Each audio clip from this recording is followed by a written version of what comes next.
I've worked in graduate recruitment and placement recruitment for more than a decade. I found this to be an amazingly rewarding experience. I believe in graduates and the ability of higher education to make a significant contribution to preparing students for their future career. Unfortunately, sometimes other people do not share my view. Meet Bill, the employer. Bill wants to recruit my best student. I've lost count of the amount of people that tell me that. It's almost as if they believe we have one universal best student just locked in a cage waiting to be released. We don't. We had to get rid of the cages when we started charging higher fees. Then Bill hits me with the classic line, "I don't have time to train them, they're going to need to hit the ground running." The software and processes involved in Bill's role are so specific to his company that hitting the ground with anything approaching forward movement would be an achievement. I'm now transforming into the world's most uninspiring superhero. Expectation man, fighting unrealistic expectations across the graduate galaxy. I thought about wearing capes and a spandex for this part, but I can't fly and I didn't want to raise your expectations. I explained to Bill that the students won't have any knowledge of one particularly obscure piece of software. My plea to be a little bit flexible in the requirements falls on deaf ears. I soldier on and source him a range of capable and competent candidates. Bill rejects all of the candidates without meeting any of them. Those students went on to secure good jobs, got training in their respective companies, and had successful careers. But Bill tells everyone he knows that graduates aren't work ready. There's an alternative version of this tale involving a student. Meet Ben, the student. Ben engages sporadically with his course. You couldn't really say he's particularly passionate about much, least of all his future career. But he insists he only wants to work for one particular blue-chip employer. If you can't deliver this dream, you failed Ben in his eyes. Ben tells everyone he knows that the career service are useless. Now let's be clear, universities aren't blameless in this, and here's their tale of woe.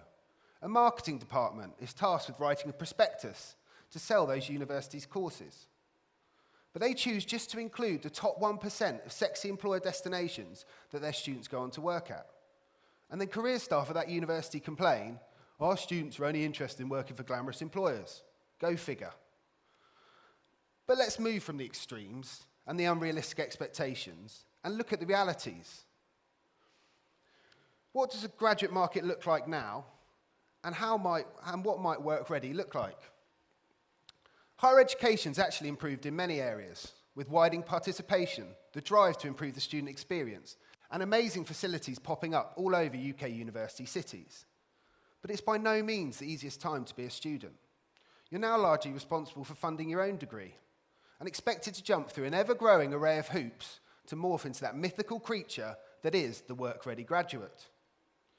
Employers typically take a very negative tone when discussing your capabilities. You won't be surprised to know that this headline comes from the Daily Mail. I find it quite ironic they talk about findings from a survey, fueling fears, when their whole business model seems to be based on fueling fears on an ever-growing range of topics. But step back in time a generation, to when there were no university fees and when living costs were covered by grants.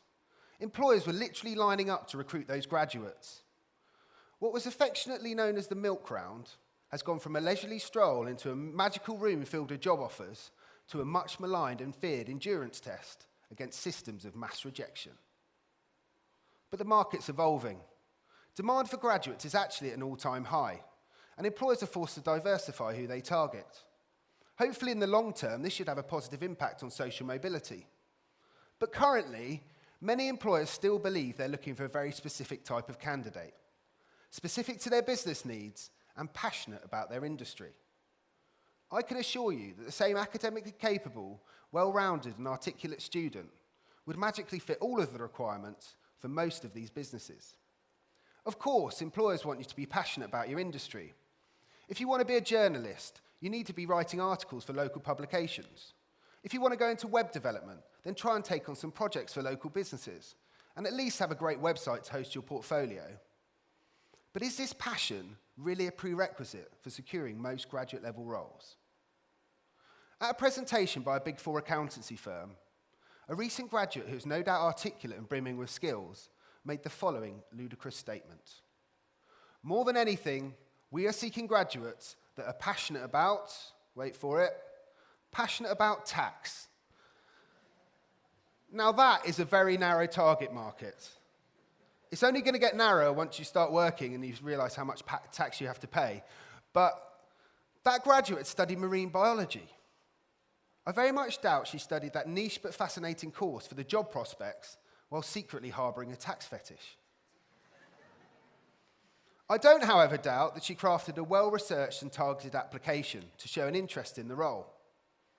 What many people don't realise is that the vast majority of graduate roles are open to students from any discipline. So work ready is actually quite hard to pin down.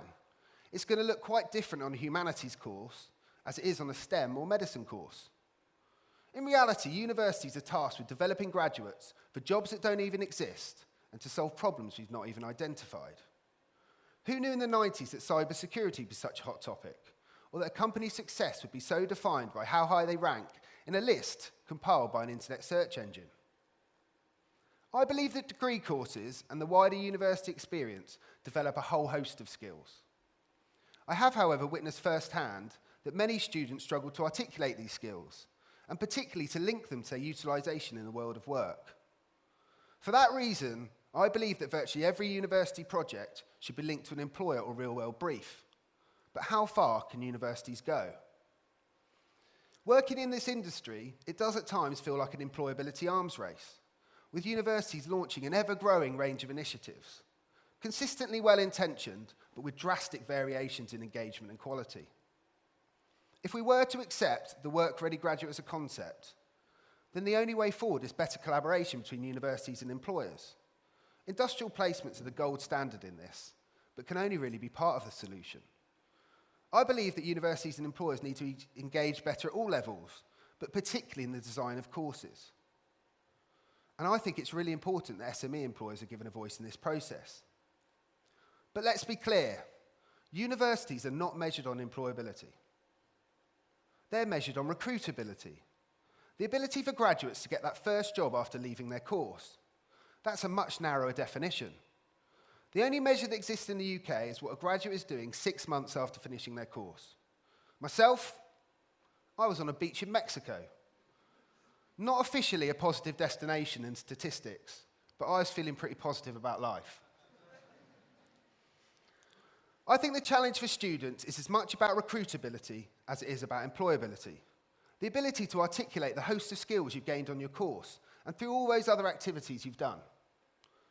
It requires self-awareness, and to a certain extent, it favours the extrovert. But I believe that's where the real challenge lies, because once you secure that first graduate level role, each next step becomes slightly easier, and your career starts to materialise. I encourage students to treat recruitment like a sport.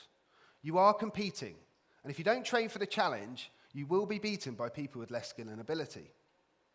While we're on the subject of sport, I'd like to discuss 2 examples which I feel have very close parallels to the world of graduate recruitment.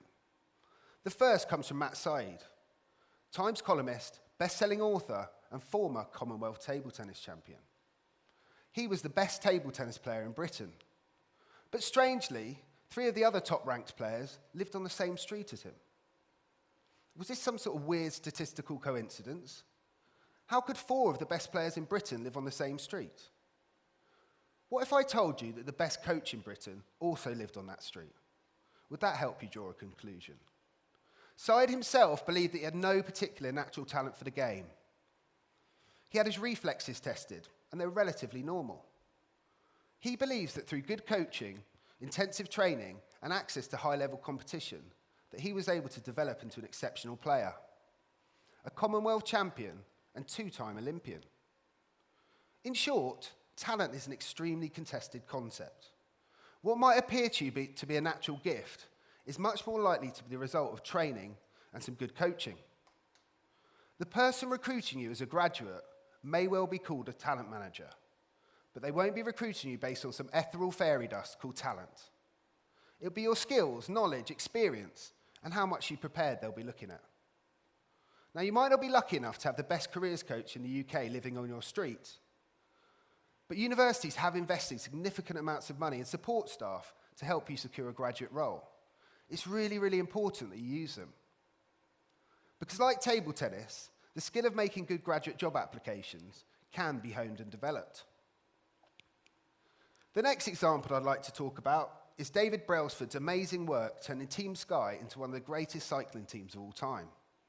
It was all based on the theory of marginal gains.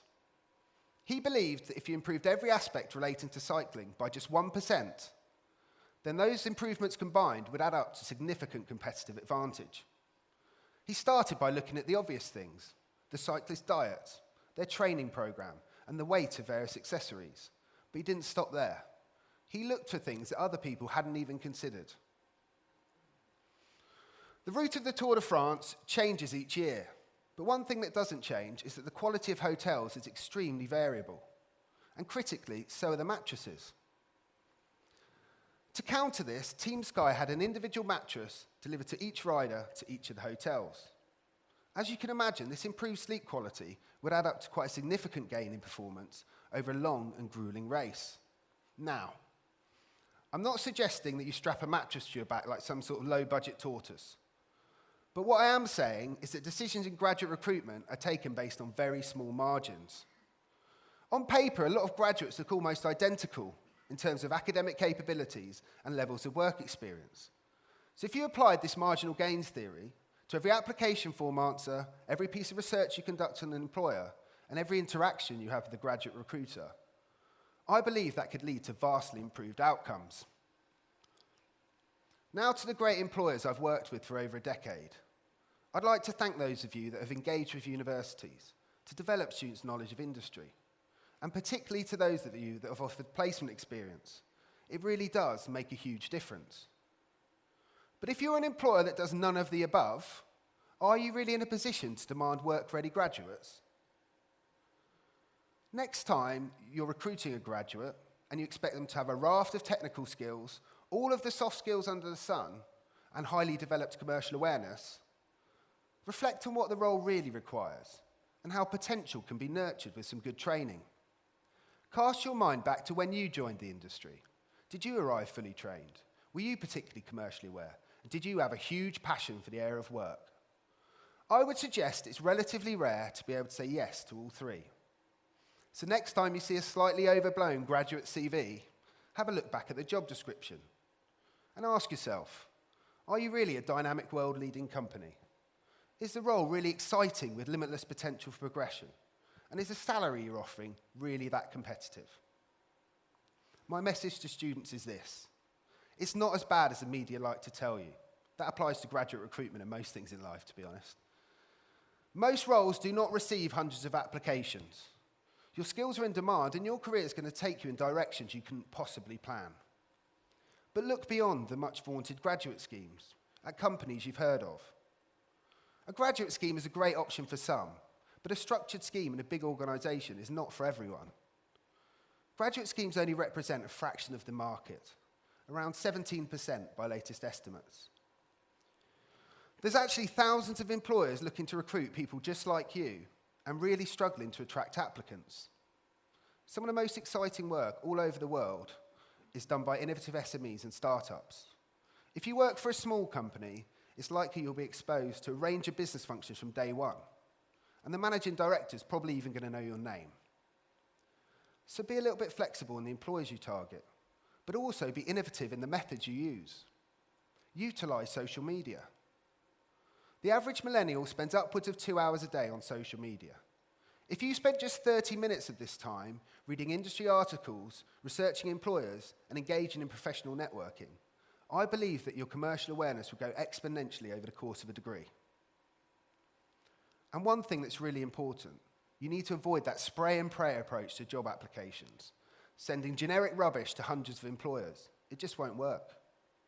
You need to become a sniper, making heavily targeted and researched applications. But next time you're looking at job descriptions, and it feels like every employer is looking for the outstanding candidates, and you're not really sure if you measure up, look past that marketing rhetoric and believe in what you've got to offer. Because there's literally hundreds of thousands of graduate roles out there, and you only need to secure one. Engage consistently, invest in your future, and you find that gradually you transform yourself into a professional, or a work-ready graduate? Now, I'd just like to leave you with one request. A little while ago, I was on an interview panel, and I refused to ask one particular question. I felt it was offensive to candidates and would tell us absolutely nothing about their ability to be a success in the role. That question was, if you were a superhero, what superhero would you be? If an employer is stupid enough to ask you that question, please respond with expectation, man. And if they ask you to explain, tell them to watch this TED Talk. My name's Mike Gray. I'd like to thank you for listening.